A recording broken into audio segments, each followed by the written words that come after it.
Once upon a time, I was going through the toughest time of my life. I got fired from my job.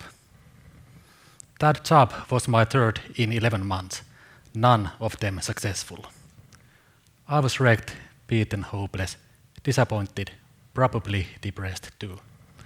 The pattern of failures was too strong and obvious. Why do I fail every single time? What's wrong with me? Luckily, I was too stubborn to give up. I went to see a doctor. Our conversation was roughly like this. Why are you here? I can't sleep. Can't sleep, can you be more specific? I can't relax enough to fall asleep. I'm feeling tense and overstimulated. I see. Is there anything that makes you feel this way? I lost my job again. I failed 3 jobs in less than a year. That's bad. What was your motivation when working? I tried my best. I really wanted to be good, but for some reason I just keep on failing. What's your education? I'm a Master of Science in Information Processing Science. And what's your social life like? It's great. I have a lot of friends and my family lives here too. I think there is something else going on, something that might explain both your sleeping problems and your, may I put it this way, your underachievements. We need to get deeper. Bit by bit, my underachievements were translated into an undiagnosed case of ADHD, then a confirmed diagnosis. The first time I took the medication, my thinking became clear and I felt an inner peace. For a few hours, until the medication and the effects faded out. Anyway, this previously unknown state of mind, I could focus on whatever I want, whenever I want, would be available for me too. Life 2.0 got started. One of the first things I thought about was how exactly is my brain different and what exactly can I do to make things better? I have worked with these questions the past 7 years, finding some recurring themes. For this talk, I'm going to focus on some of them. Mind you, these are my personal explanations to my personal experiences. They may or may not be based on scientific facts. One theme is a neurotransmitter called dopamine, brain chemistry. Something too broad and complex to go into details. Let's just say that according to Wikipedia, dopamine is involved in things like attention, motivation, learning, state of arousal, motor control, reward-motivated behavior in a very specific way. Certain behaviors make the brain release dopamine, we experience rewarding emotions, and we want to do it again and again. That's how it's supposed to work. In ADHD, our dopamine production and handling systems aren't very effective. Less dopamine, less attention, so on. This deficiency is the reason why we sometimes may seem less focused, less motivated, less consistent in our performance. Dr. Russell Buckley, one of the leading ADHD authorities, has got it perfectly. We don't have a problem of knowing what to do, but a problem of actually doing what we know. Another theme is our brain's executive function, cognitive control. Executive like the E in CEO. This means, using Wikipedia again, things like working memory, emotional control, rational thinking, planning and sequencing behaviors and actions towards the future. You may guess it, this function is totally underdeveloped in ADHD. Now, let's combine these two. We have problems in experiencing motivation, including the things we know we should do and things we really like doing. We also have problems in making long-term plans, sticking to them, or making adjustments along the way. These are permanent features of an ADHD brain. What happens? One meta-study has compiled a list of what happens. Here are some of them. In ADHD, there's a higher risk of educational underachievement, leading to higher risk of unemployment and financial problems. A higher risk of developing an addiction, harmful behavior spiraling out of control. A higher risk of problems in socializing, problems in all kinds of relationships. A higher risk of overall bad quality of life for ourselves and those around us. A higher risk that all these higher risks accumulate. In the worst case, also backed by research, ADHD is associated with the significant risk of higher mortality and premature death. Think about that. Untreated ADHD is dangerous. We should take it seriously.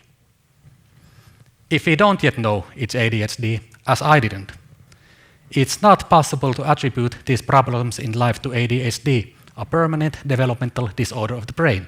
So where do we attribute them at all, if not ADHD? To ourselves. We think it's all our fault. We think that we are stupid, I am lazy, I am incompetent, there's a lot wrong with me. At least until we get the real explanation, the diagnosis. When being diagnosed, we realize that we are not to blame. We can stop blaming ourselves for our previous failures. This realization is often the best outcome of the ADHD diagnosis.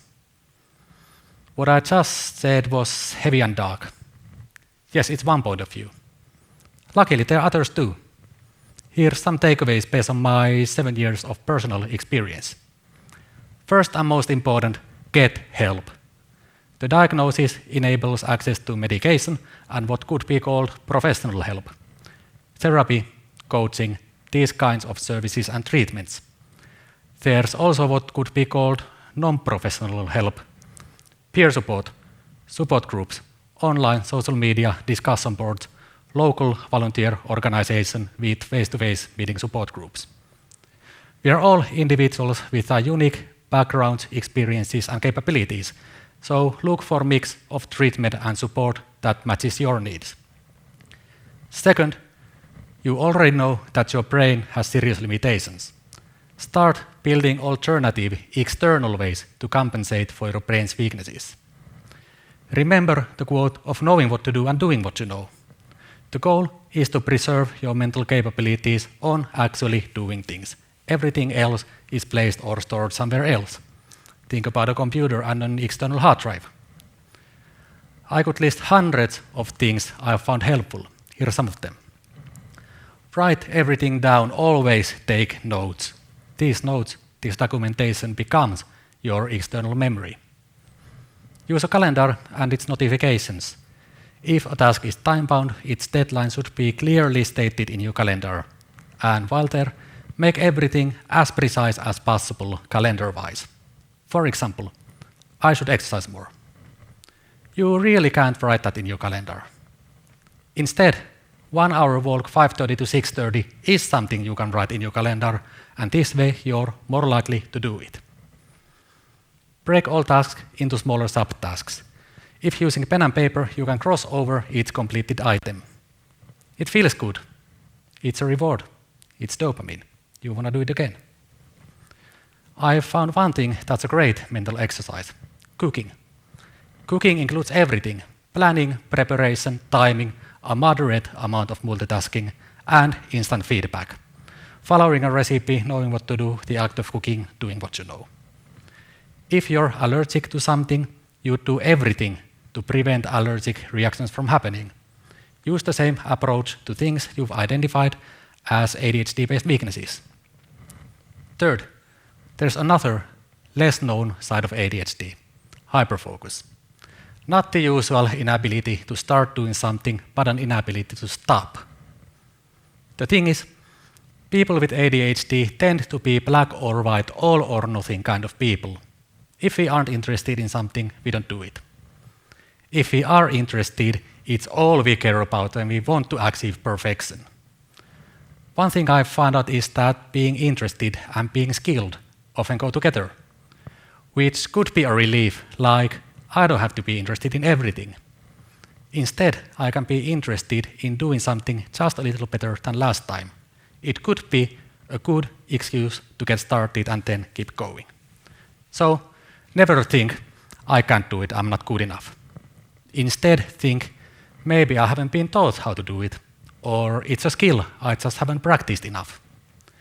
If you learn to control this all or nothing side of your personality, to control the hyperfocus, magical things may happen. I don't promise that these strategies are easy or effortless. They are not. We should still seek to get at least one minor accomplishment in something every day. This way, over time, the very repetition of these strategies makes you better at them, just like repeating weightlifts at the gym would make you stronger. Deliberate practice works. Do it. In my previous life, I kept asking myself what's wrong with me. Then I highlight the diagnosis as the turning point, which it was, but it was also just a starting point. It takes daily work, repetitions, trial and error, learning, asking for help, and some hyperfocus. After all, this is how all improvement in all areas of life really happens. And yes, the original question has been answered. There is and there was nothing wrong with me. I just happen to have an undiagnosed developmental disorder of the brain, leading to false self-knowledge and awfully bad coping strategies. Now I have better ones, and they work. Thank you for your attention.